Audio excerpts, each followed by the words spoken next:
그 살아가다가 보면은 그 머리에 아주 강한 인상으로 남아 있는, 특히 이제 막 마음이 너무 그 감사로 이렇게 벅차지는 그런 순간이 있지 않겠습니까? 저도 뭐 목회하면서 그런 감격적인 순간들이 여럿 있는데요.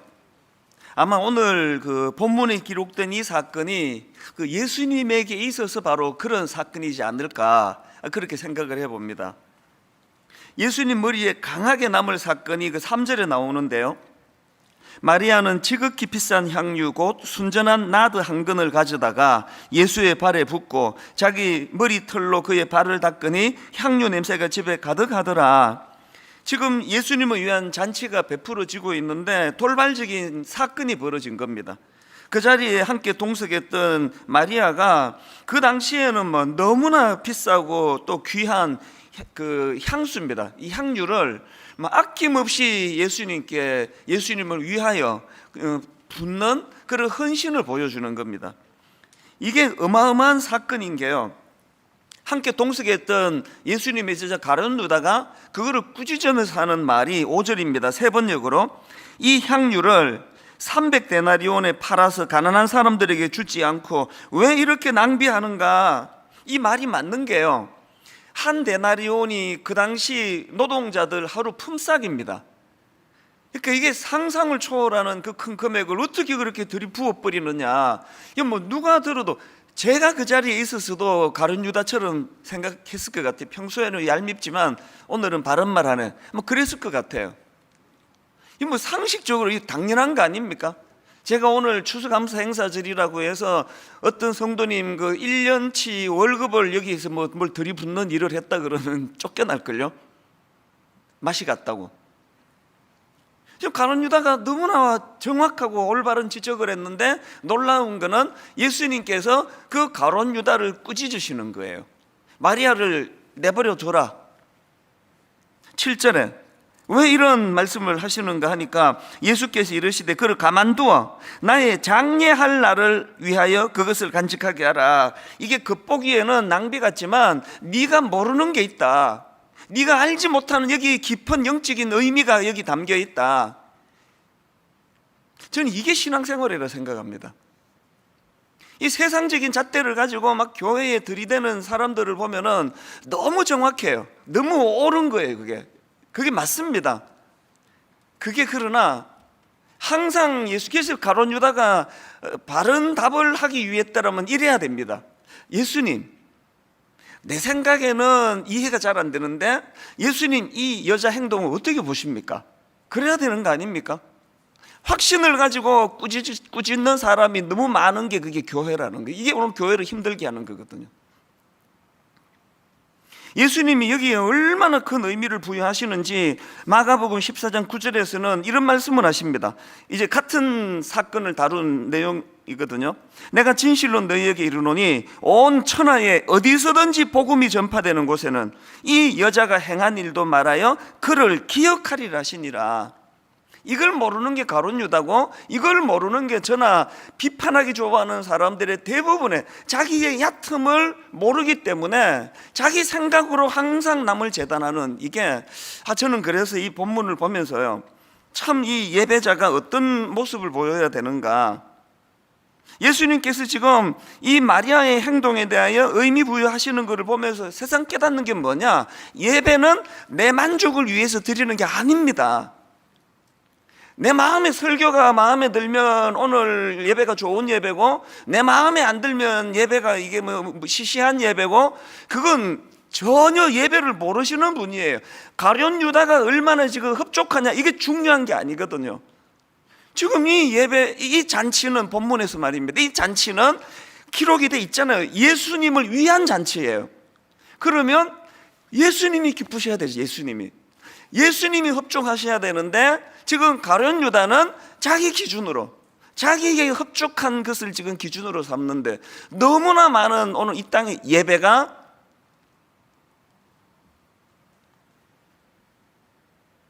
그 인간의 머리로 계산하는 그곳에는요, 온전한 예배가 드려지기 어렵습니다. 어떤 의미에서는 여러분이 막 흡족하셔가지고 오늘 막 예배 대박이야, 어쩌면 그 예배 하나님 안 받았을지도 모릅니다. 모든 예배, 영어로 예배를 서비스라 그러는데 이게 자기를 위한 서비스로 오해하시는 분이 계시는데요, 이 주님께 드려지는 서비스예요. 내가 오늘 얼마나 기분이 좋은지, 얼마나 내 마음에, 그래서 이따가 제가 결론으로도 말씀드리지만요, 그렇게 옥합을 깨뜨렸더니 그 향유 모든 걸 예수님이 이건 내 거야 그러면서 막 향기를 가둬두시는 분이 아니에요.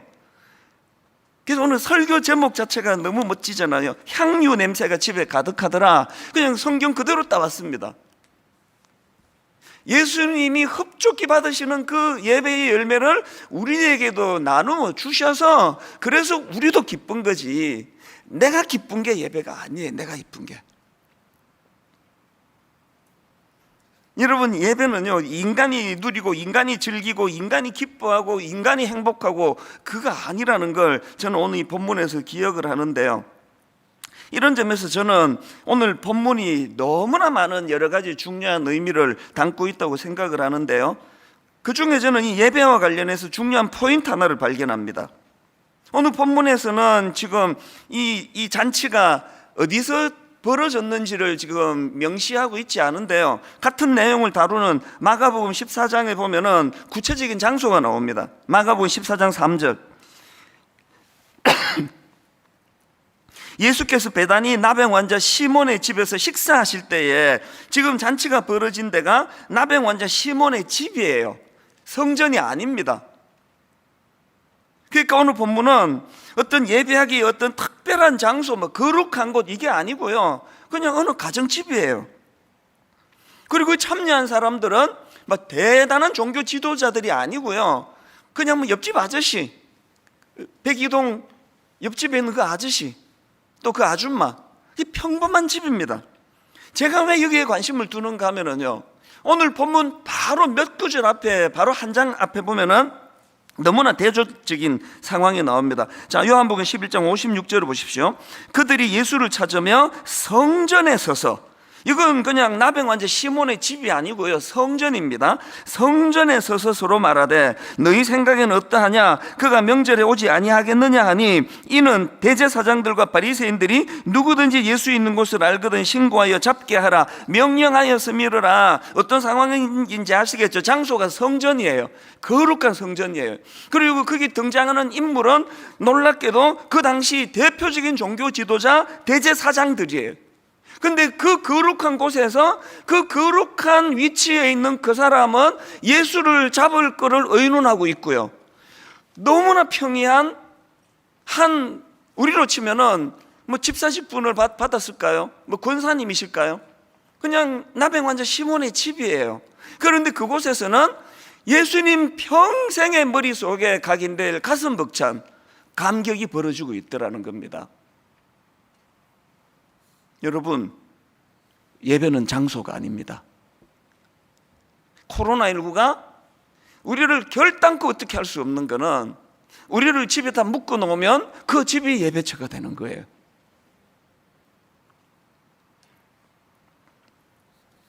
오래전에 들은 이야기가 이 설교를 준비하는 때 이렇게 떠올라서 참 가슴이 뜨거워졌는데, 제가 그 사역훈련 맨 마지막 시간에 항상 하는 이야기예요.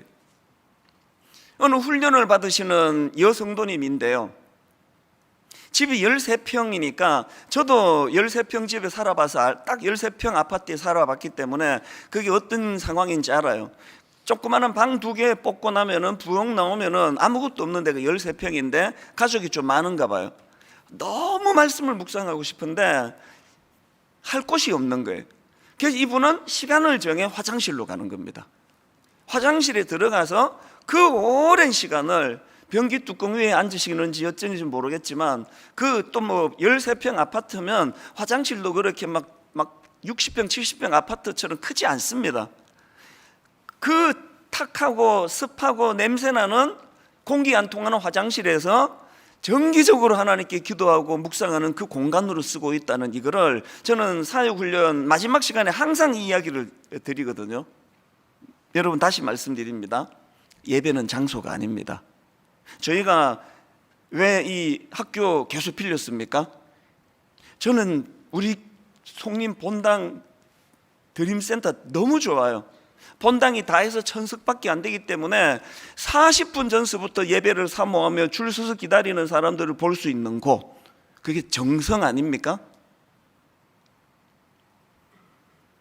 이게 오늘 제가 본문에서 발견한 첫 번째 포인트고요. 그런가 하면은 본문에서 발견한 포인트가 하나 더 있는데요. 오늘 본문에서는요, 이 사랑의 하모니, 그 예배자가 가져야 될 너무 중요한 한 가지 포인트를 저는 발견하는데, 사랑의 하모니와 불협화음, 이 관점으로 본문을 묵상할 수 있게 되더라는 겁니다. 자, 먼저 사랑의 하모니의 모습을 본문 2절과 3절에서 기록하고 있습니다. 거기서 예수를 위하여 잔치할세, 여러분 이게 지금 큰 전제입니다. 지금 예수를 위하여 잔치할세, 우리로 치면 이 예배입니다. 우리로 치면 지금 전제가 예수를 위하여 잔치할세. 그 다음 보세요. 마르다는 일을 하고 나사로는 예수와 함께 앉은 자 중에 있더라. 마리아는 지극히 비싼 향유 곧 순전한 나드 한 건을 가져다가 예수의 발에 붓고 자기 머리털로 자기 발을 닦으니 향유 냄새가 집에 가득하더라. 여기 마르다는 무슨 일을 하고, 나사로는 어떻게 하고, 또 마리아는 어떻게 하고, 또 여기 나와 있지 않지만 나병 환자 시몬은 자기 집을 제공하고. 지금 뭘 제가 강조하는 것일까요? 예배가 뭡니까? 하나님께 각자 드릴 수 있는 것, 각자 잘할 수 있는 것. 그래서 여기 보면은 나사로는 아무 일도 안 해요. 예수와 함께 앉은 자 중에 있더라. 이게 예배입니다. 막 그냥 불평이 나와가지고 나는 그냥 옥합을 깨트리는데 우리 오빠는 뭐 하고 있느냐고 막 말하다도 나는 그냥 주님을 위하여 이렇게 열심히 일하는데 도대체 오빠는 한 게 뭐냐고. 그게 일 많이 하는 사람이 가지고 있는 치명적인 문제예요. 앉아서 아무것도 안 한 게 예배예요. 마리아 나사로가 예수와 함께 앉은 자 중에 있었는데 그게 주님이 받으시는 예배입니다. 그래서 저는 이 본문의 모습이 너무 아름다운 거예요. 지금 전제가 거기서 예수를 위하여 잔치할세인데, 이 사람은 자기 좋아하는 이걸로 하고 저 사람은 자기 좋아하는 저걸로 섬기고, 이 사람은 앉아서 또 말씀을 듣고, 어떤 사람은 자기 집을 제공하고, 이 사랑의 하모니. 여러분 구약 출애굽기 17장에 보면은요, 그때의 8절입니다. 그때 아말렉이 와서 이스라엘과 르비딤에서 싸우니라. 지금 전쟁이 벌어지고 있는데요. 자, 10절부터 그 내용을 보세요. 이 아름다운 하모니를 보세요. 여호수아가 모세의 말대로 행하여 아말렉과 싸우고 모세와 아론과 훌은 산 꼭대기 올라가서, 그 다음에 11절, 모세가 손을 들면 이스라엘이 이기고 손을 내리면 아말렉이 이기더니 모세의 팔이 피곤하며 그들이 돌을 가져다가 모세의 아래에 놓아 그가 그 위에 앉게 하고 아론과 훌이 한 사람은 이쪽에서 한 사람은 저쪽에서 모세의 손을 붙들어 올렸더니 이 손이 해가 지도록 내려오지 아니한지라. 저는 이 장면이요, 마음이 저리도록 아름다워요. 젊은 여호수아는 주어진 그 힘을 가지고 최선을 다해서 적과 싸우고 있고, 지도자 모세는 그 광경 아래에서 손을 들고 하나님 앞에, 이 전쟁은 영적인 전쟁, 하나님이 일하시는 전쟁이라고 그렇게 손을 들고 그 여호수아를 응원하고 있고, 참 연약한 지도자 팔이 내려오는 걸 비난하지 않고, 손이 금방 내려왔다고 수군거리고 그러질 않고, 아론과 훌이 서로 손을 잡으면서 모세를 협력하는 이 모습, 너무 아름다워서 저는 한국교회가 슬퍼요. 얼마나 불신이 많고, 얼마나 비난이 많고, 얼마나 손드는 역할을 하려고, 얼마나 자기가 그냥 여호수아 역할을 하려고, 아무것도 손 드는 것도 사실은 전쟁 치는 사람에 비해서 아무것도 아니지만 옆에서 손 받쳐주는 건 얼마나 쉬운 일이에요. 그런데 이 일이 영적인 전쟁에서 상징적으로 그 전쟁을 이기게 만드는 도구가 되었다는 사실입니다. 그래서 저는 전도서 4장 9절부터 12절, 두 사람이 한 사람보다 나으면 그들이 수고함으로 좋은 상을 얻을 것임이라. 혹시 그들이 넘어지면 하나가 그 동물을 붙들어 일으키려니와 홀로 있어 넘어지고 붙들어 일으킬 자가 없는 자에게는 화가 있으리라. 또 두 사람이 함께 누우면 따뜻하거니와 한 사람이면 어찌 따뜻하랴. 이 말씀의 결론을 보세요. 12절. 한 사람이면 패하겠거니와 두 사람이면 맞설 수 있나니 세 겹줄은 쉽게 끊어지지 아니하느니라. 분당 우리 교회는요, 맨날 열심히 플러스 1 마이너스 1이 안 됐으면 좋겠습니다. 플러스 1 생각 갖고 있는 사람하고 마이너스 1 갖고 있는 이 생각을 갖고 있는 사람하고 하루 종일 싸우잖아요. 플러스 1의 열심과 마이너스 1의 열심만 이렇게 맨날 제로예요. 진도가 안 나가요. 사랑의 하모니예요. 누가 예배자가 될 수 있다고요? 내 방식이 옳다는 것을 고집하지 않는 그 사람. 이런 면에서 저는 그 불협화음을 일으키는 가룟 유다의 모습이 확 눈에 들어오는데요. 지금 오늘 본문에서 이렇게 아름다운 사랑의 하모니가 이루어지는데 너무나 어울리지 않는 한 사람이 등장하는데 그게 가룟 유다입니다. 예수님을 팔아버린. 자, 4절 5절에 가룟 유다가 나옵니다. 제자 중 하나로서 예수를 잡아줄 가룟 유다가 말하되 이 향유를 어찌하여 300데나리온에 팔아 가난한 자들에게 주지 아니하였느냐 하니, 제가 이 본문을 분석해 보니까요, 가룟 유다가 불협화음을 일으킨 원인이 두 가지가 딱 나오더라고요. 가룟 유다가 불협화음을 일으킨 원인 두 가지 중 첫째가 뭐냐? 자기 생각과 다른 것을 용납하지 않는 태도예요. 저는 이 본문이 우리 크리스천들에게 주는 메시지가 크다고 보는데요. 계속 강조하지만 상식적으로 보면 가룟 유다의 분석이 옳습니다. 그리고 아마 가룟 유다가요, 그날 집에 가가지고 자다가 일어나도 예수님이 틀렸다 그랬을 거예요. 내 생각이 옳다 그랬을 겁니다. 그래서 이게 신앙인 걸 알아야 돼요. 우리가 하나님이 아니기 때문에 자다가 생각하고 1년 365일을 생각해도 내 생각에 이게 확실히 옳다라는 그게 틀릴 수 있다는 걸, 이걸 깨닫는 게 신앙이라니까요. 내 곰곰이 생각이 맞는데 그러면서 주로 싸우잖아요. 부부 싸움도 약간 불리한 한쪽이 자다가 막 깨우잖아. 내 생각이 났는데 당신이 틀린 이유를 내가 찾았다고. 지금 자다가 생각하는 게 문제가 아니고요, 그 남편이나 그 아내가 뭘 모르는 거예요. 자다가 생각해도 이게 옳다는 그게 틀릴 수 있다니까요. 이게 가룟 유다가 보여주는 이게 진짜 반면교사예요.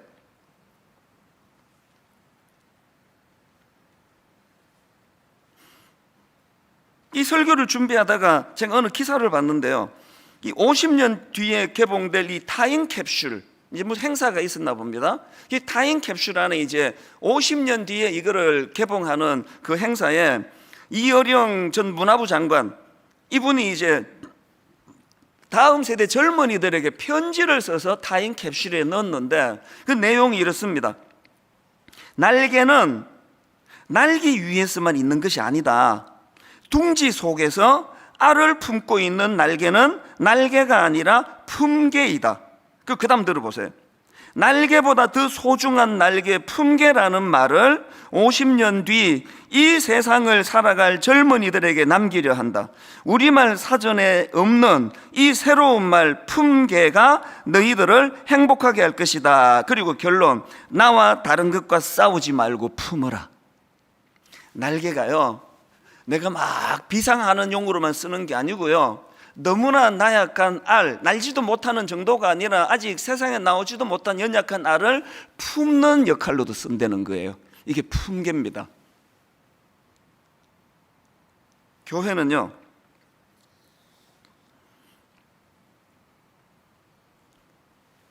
더 큰 날개로 날으라라고 젊은이들에게 조언하는 말들만 난무하는 이 세상에서 그 날개로 네가 나는 것으로 쓰는 것도 좋지만 연약한 알을 품는 역할로 이 날개를 쓰는 것도 유익하다. 그래서 제가 이 말이 너무 감동이 되는 겁니다. 1만 수도 파수 운동 왜 한다고요? 분당 우리 교회가 이제 2만 개의 날개를 가지고 2만 2천 개의 날개를 가지고 마음껏 비상하고 마음껏 우리도 많은 일을 할 수 있지만 품개가 되기를 원하는 거예요. 수많은 잠재력을 가진 알들을 우리가 품어줄 때 거기에 30개 교회로 시작하지만 저는 꿈을 꾸거든요. 300개의 교회가 되고 3,000개의 교회가 되는 그 꿈을 품거든요. 이게 품계예요, 품계. 그런가 하면은 두 번째로 가룟 유다가 불협화음을 일으킨 원인 하나가 더 있는데요. 겉과 속이 다른 태도입니다. 겉과 속이 다른 태도. 반드시 불협화음을 가져옵니다.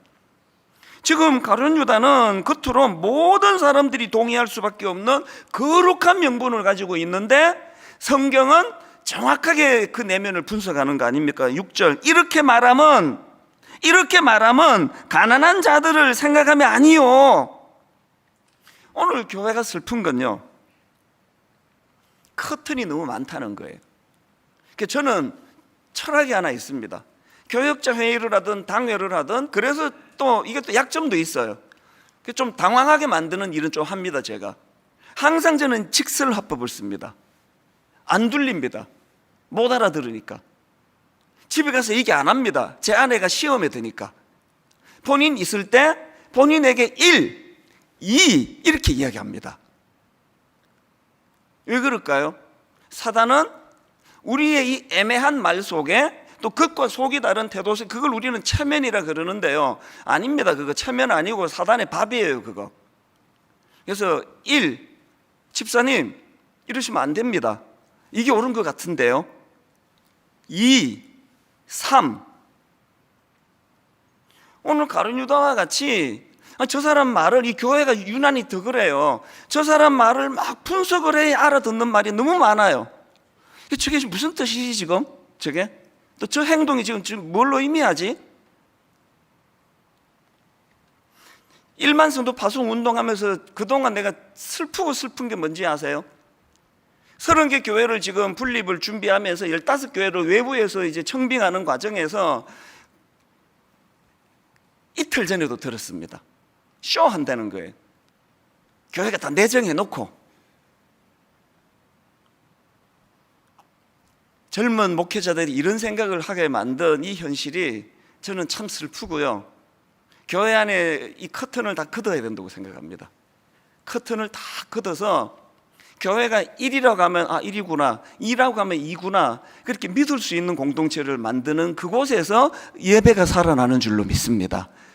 오늘 우리 중직자들, 오래 예수 믿은 분들, 교회의 문화가 이렇게 자꾸 그 이중 언어 구사하고 겉과 속이 다르게 말하는 게 그게 교회의 문화입니까? 그건 사탄의 문화입니다. 교회의 문화는 투명한 거예요. 있는 걸 있다 그러고 없는 걸 없다 그러고 밝은 걸 밝다 그러고 어두운 걸 어둡다 그러는 게 그게 교회입니다. 커튼을 두고 있으니까 대화가 안 되잖아요. 이거 확 열어젖히면 어떡하지? 그게 막 두려워가지고. 저는 분당 우리 교회 모든 성도님들이 가룟 유다가 가지고 있던 이 불협화음을 만드는 자기 생각과 다른 것을 용납하지 못하는 태도, 또 겉과 속이 다른 이중 언어, 이런 것들을 다 버릴 때 하나님 앞에 진정한 예배자가 될 줄로 믿습니다. 예배 회복 운동은 위선자 만드는 운동이 아닙니다. 겉모양 잘 갖추고 이게 아닙니다. 예배는 중심을 갖추는 거거든요. 자, 이런 내용들이 본문에서 이제 묵상되어져 교훈을 얻어지는데요. 근데 저는 이런 교훈, 저런 메시지, 시간이 없어서 다 다루지 않은 이 외에도 여러 메시지가 있지만 제일 중심에 있는 메시지가 하나 있습니다. 저는 오늘 이 본문을 묵상하면서 한 가지 질문을 오래 했습니다. 이 질문을 계속하면서 묵상했는데 이 질문이 이겁니다. 무엇이 마리아와 가룟 유다를 이렇게 차이나게 만들었을까요? 무엇이 마리아로 하여금 그 엄청난 순전한 나드 한 근을 아낌없이 붓는 헌신을 만들었고, 무엇이 가룟 유다로 하여금 이런 위선자 이중 언어를 구사하는 사람으로 만들어 버렸을까? 가룟 유다는 무엇이 결핍이 되어가지고 결국은 예수님을 배신하는 이런 비참한 자리에 빠지게 됐을까? 정답이 뭘 것 같습니까? 하나님께서 제게 이 질문에 대한 답을 주셨는데요, 마리아와 가룟 유다를 분기점으로 나누게 만든 딱 하나가 있는데 그것이 뭐냐?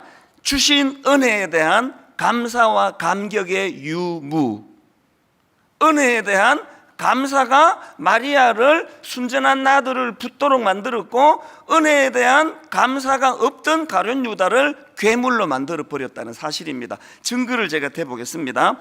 지금 예수님을 위한 잔치에 지금 마르다와 나사로와 마리아와 나병 환자 시몬이 각각의 것으로 예수님께 드렸다고 말씀을 드렸는데요, 제가 발견한 것은 오늘 본문에 등장하는 사람들이 각각의 것으로 드린 것, 모든 이 사람들에게 다른 행동을 했는데 공통점이 하나 있더라는 겁니다. 그게 바로 은혜를 입은 사람들입니다. 자, 먼저 집을 제공한 나병 환자 시몬을 보십시오. 마가복음 14장 3절, 예수께서 베다니 나병 환자 시몬의 집에서 식사하실 때에, 제가 자료를 보니까요, 이 당시에 시몬은 예수님의 은혜로 나병을 고침받은 상태였다. 이 해석이 주류예요. 아주 드물게 나병 환자는, 아직 이 시몬은 나병을 고침받지 못한 상태였다. 아주 드물게 그렇게 분석하는 학자가 있고, 대부분의 학자들은 다 이미 고침받은 상태라는 거예요. 그러면 질문이 이상하잖아요. 아니, 고침받았는데 왜 나병 환자 시몬이라고 하느냐고. 왜? 별명을 왜 그렇게 붙였느냐? 저는 이렇게 이걸 분석을 해봤습니다. 왜 나병 환자 시몬의 집이라고 기록했느냐? 이게 그 사람의 특징이기 때문이에요. 무슨 뜻입니까? 그에게는 늘 과거에 경험했던 이 특별한 은혜가 그 인생의 꼬리표처럼 붙어 다니는 거예요. 특별한 은혜를 받은 사람, 특별한 은혜의 감격이 있는 사람, 이게 나병 환자 시몬입니다. 제가 항상 83년도 시카고의 이찬수, 이게 저희 꼬리표처럼 붙이고 다니는 거잖아요. 사람들이 막 잊을 때 되면 막, 그래서 이제 우리 성도는 좀 괴로운 거지. 했던 말 또 하고 또 하고. 저거 지금 29번째 들었는데 분립하기 전까지 한 100번쯤 더 들으실 거예요. 그게 제 꼬리표가 되기를 원합니다. 제가 이 자리에 있게 된 거, 목사가 된 거, 모든 그 출발이 83년 시카고에서 비참해 죽을 것 같은 저를 건져주신 은혜에 대한 감격, 이것으로 해가지고 제가 이 자리까지 왔거든요. 그런가 하면은 또 공통점이 마리아와 마르다와 나사로 3남매가 지금 등장하는데, 이 3남매가 어떻게 눈물로 각자의 은혜를 따라 막 심지어 그 순전한 나들을 들이붓기까지 헌신할 수 있었나? 정답 1절에서 힌트를 주고 있습니다. 본문 1절, 6월절 엿새 전에 예수께서 베다니에 이르시니 이곳은 예수께서 죽은 자 가운데서 살리신 나사로가 있는 곳이라. 그리고 2절에서 거기서 예수를 위하여 잔치할세. 예배가 뭐라고요? 예배는요, 선행해서 과거에 내게 베풀으신 은혜에 대하여 기억하는 게 예배예요. 선행해서 내게 베풀으신 그 은혜를 기억해서 감격하는 게 그게 예배예요. 내가 뭘 선행해서 드리는 걸 예배라 그러지 마세요. 그건 예배의 열매일 뿐이에요. 그 헌신은 예배의 결과물일 뿐입니다. 지금 여러분 오늘 본문에 나오는 그 집을 제공했던 나병 환자 시몬이나 또 마리아나 마르다나 나사로나, 이 모든 사람들에게 공통점은 은혜에 대한 감격이에요. 그러니까 아까운 게 없는 거죠. 자, 그러면 가룟 유다는 그 정도 받은 게 없어서 그러면 이렇게 괴물이 돼가고 있습니까? 영적으로 말하면요, 가장 큰 걸 받은 사람이에요. 자기 같은 인간을 세상의 주님 척건 중에 척건, 그 제자로 불러주시는 그 은혜를 생각하면요, 가룟 유다는요 매일이 눈물이어야 돼요. 여러분, 이런 말 저는 진짜 싫어하거든요. 검은 머리 짐승은 거두지 않는다. 교회에서는 이런 말 나오지 않기를 바랍니다.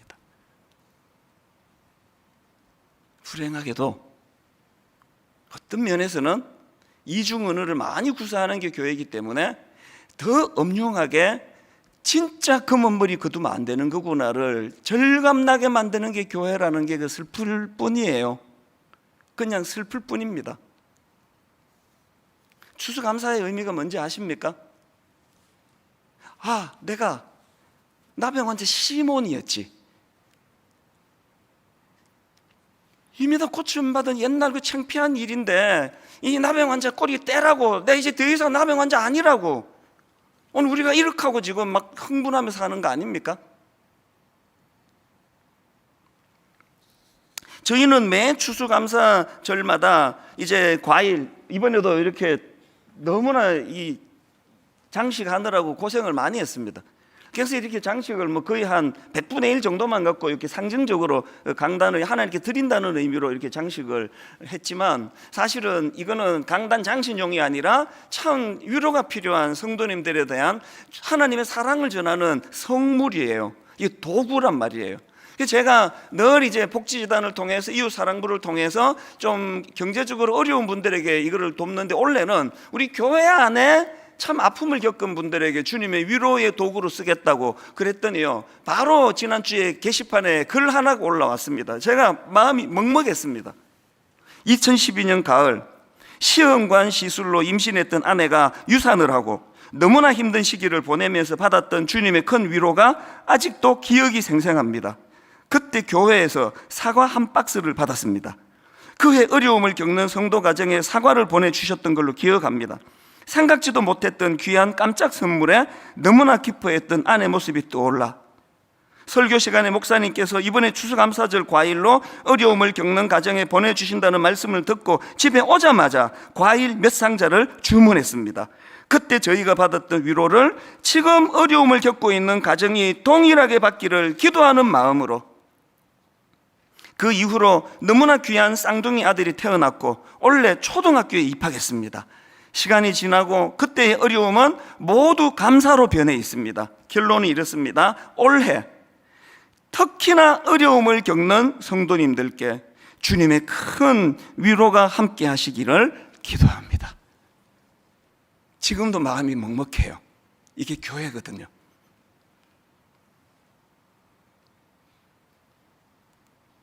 가룟 유다의 길로 가지 않았으면 좋겠습니다. 이것도 불평이고 저것도 불만이고, 내 머리로, 이 똑똑한 머리로 왜 이건 이렇게 하는 거냐고, 왜 저건 저렇게 하는 거냐고. 사랑의 하모니예요. 그건 뭐 내 애 낳았으면 됐지. 여러분, 예배가 뭡니까? 예배가 끝나자마자 과일 몇 박스를 주문하는 그 성도님의 손길, 전 그게 예배라고 생각을 합니다. 사실 저는 일만서도 파송운동 지난주 중에 이제 영상으로 그동안에 있었던 일들과 정신을 한 번 더 이제 녹화를 하려고 했다가 이걸 한 주 미루게 됐는데요. 이제 순장반을 하는데 제가 순장님들에게 이제 직장인 그 순장님들이 이제 일만성도에 대해 제가 다시 잠깐 설명을 드렸는데, 이제 우리 교구 목사님들이 여러 사람이 저한테 이제 피드백을 준 게 지금 우리 순장님들이 심히 당황하고 있습니다. 그러시더라고요. 그날 제가 무슨 얘기를 했냐 하면은, 이제 일만성도 파송운동은 자유함의 정신이다. 그래서 마음대로 택하시라고. 첫째, 30개 교회로 지역별로 이제 30개 교구를 나눌 거거든요. 30개 교구로 지역교회로 1년간 과도기를 가지다가 자연스럽게 그게 교회가 될 거니까 그렇게 교회로 합류하시든지, 둘째, 그게 싫으시면 동네의 작은 교회로 가시든지, 그게 싫으시면 남으시라. 강제로 내보내지 않는다. 남으시라. 저는 강제 안식년을 보내고 복귀하고 1년이 지난 시점까지 5,000명 이하로 줄지 않으면 저는 하나님 앞에 사임하기로 결정했다. 누가 그렇게 협박한 거 없습니다. 자유의 정신으로 제가 그렇게 하나님께 약속을 드렸습니다. 자유하시라고. 그리고 한마디를 더 드린 게 충격이 된 거예요. 단, 교구를 벗어나는 곳으로 가지는 못합니다.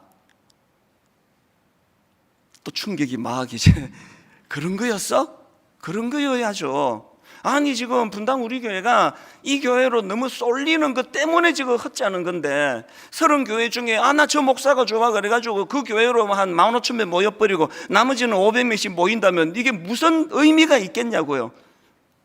근데 여러분, 어제 내내 우리 교역자들이 저에게 순장님들이 당황하고 계시다, 자기 교구 말고는 못 간다 그러더라, 이런 말로 하는데 저는 그 말이 너무 죄송하고 또 너무 이해가 되는 거예요. 나 같아도 그렇게 생각하지. 나도 나 같아도 내가 은혜 받았던 내가 저 목사한테 가고 싶지. 그래서 제가 어제부터 기도한 게 뭔지 아세요? 기도하기 시작한 게, 하나님, 우리 그런 생각하는 모든 성도님들에게 은혜 주시기 원합니다. 내가 저 사람 따라가면 내가 행복할 것 같다는 생각을 뒤엎을 만큼 은혜 주셔서 사람 보고 따라가는 게 아니라 과거에 주신 은혜로 말미암아 어떤 모자라는 교역자가 목회를 한다 할지라도, 자기 눈에 말이에요, 어떤 마음에 들지 않는 지도자가 목회를 한다 할지라도 나는 은혜의 감격으로 여기에 따라갈 수 있도록 은혜 주시기 원합니다.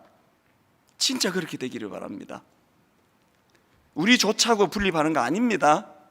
우리 좋자고 하는 게 아니라 주님 좋으시자고 하는 거예요. 결론은 이렇게 맺습니다. 아까 서두에서 말씀드렸죠. 3절, 마리아는 지극히 비싼 향유 곧 순전한 나드 한 근을 가져다가 예수의 발에 붓고 자기 머리털로 그의 발을 닦으니 향유 냄새가 집에 가득하더라. 여러분, 예수 잘 믿으면은요, 주님께 순전한 나드를 드리는 손해보는 것 같고 희생하는 것 같은데 그 헌신으로 자기에게도 그 향기가 나타난다는 거예요. 그리고 주변의 모든 사람들, 그래서 오늘 대한민국에 일어나는 각종 흉악한 사건, 사고, 이거 볼 때마다 우리는 책임감을 느껴야 돼요. 온 세상이 썩은 냄새가 진동한다고 한다면 비난하지 말고 나한테서 나는 냄새구나, 그렇게 하시면 됩니다. 그리고 더 중요한 것, 고린도후서 2장 15절, 우리는 구원받은 자들에게나 망하는 자들에게나 하나님 앞에서 그리스도의 향기니, 내가 드리는 나드의 향기도 중요하지만 여러분, 저와 여러분이 순전한 나드예요. 우리가 향기예요. 이게 어떻게 가능해지느냐? 에베소서 5장 2절, 그리스도께서 너희를 사랑하신 것 같이 너희도 사랑 가운데서 행하라. 그는 우리를 위하여 자신을 버리사 향기로운 제물과 희생 제물로 하나님께 드리셨느니라. 결론 두 가지입니다. 십자가를 의지하는 거예요. 십자가에게서 향기로운 인생이 되도록 하는 능력이 나타난다는 겁니다. 그리고 두 번째가 뭘까요? 십자가의 원리는 항상 나를 버리는 거예요. 십자가의 원리는 항상 내 생각을 내려놓는 거예요. 십자가의 원리는 항상 내 고집을 내려놓는 겁니다.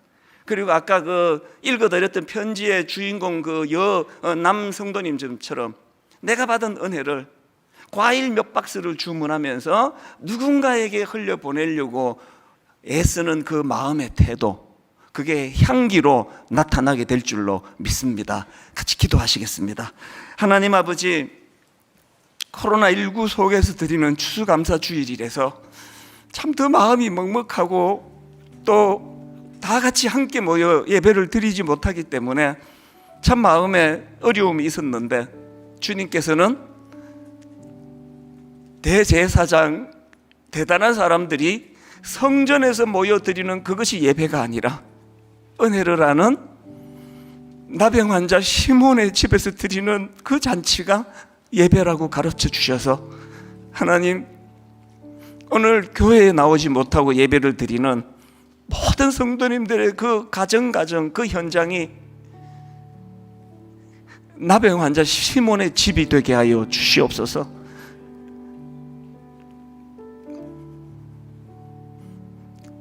우리가 주님께 드리는 그 아름다운 향수가 우리와 우리 삶을, 이 시대를 향기롭게 만드는 것이 아니라, 주님은 네가 그 향기다, 네 존재가 그리스도의 향기다. 주님, 너무나 힘들고 어려운 이 시대에 우리의 존재가 그리스도의 향기가 되게 하여 주시옵소서. 나를 버리지 아니하고는, 십자가의 정신을 의지하지 아니하고는 그 가룟 유다가 가졌던 계산 빠르고 계획 잘하고 머리 잘 돌아가는 그것으로 향기가 되는 것이 아니라, 나를 내려놓고 내가 희생하고 내가 죽고 내가 십자가 앞으로 나아갈 때에 드디어 영육간에 나 자신이 그리스도의 향기가 되는 줄, 이 원리를 깨닫습니다. 오늘 추수감사주일, 주님 땀의 결정체, 수고의 결정체, 작은 헌금을 하나님께 드리려고 합니다. 비록 하나님, 참 초라하고 작은, 하나님 앞에서 크지 않은 헌금이지만 하나님은 이것이 500데나리온 순전한 나드로 받으시는 줄로 믿습니다. 우리가 드리는 이 헌금이 이 교회와 이 시대를 향기롭게 만드는 그런 재료가 되도록 인도하여 주시고, 하나님, 마음껏 드리고 싶지만 그렇게 할 수 없는 성도님들 꼭 한 말씀은 주시기 원합니다. 이미 다 받았다, 걱정하지 말거라. 하나님의 위로하심이 있는 추수감사 예배가 되게 하여 주시옵소서. 그렇게 인도하여 주심을 감사드리옵고 예수님 이름으로 기도드립니다. 아멘.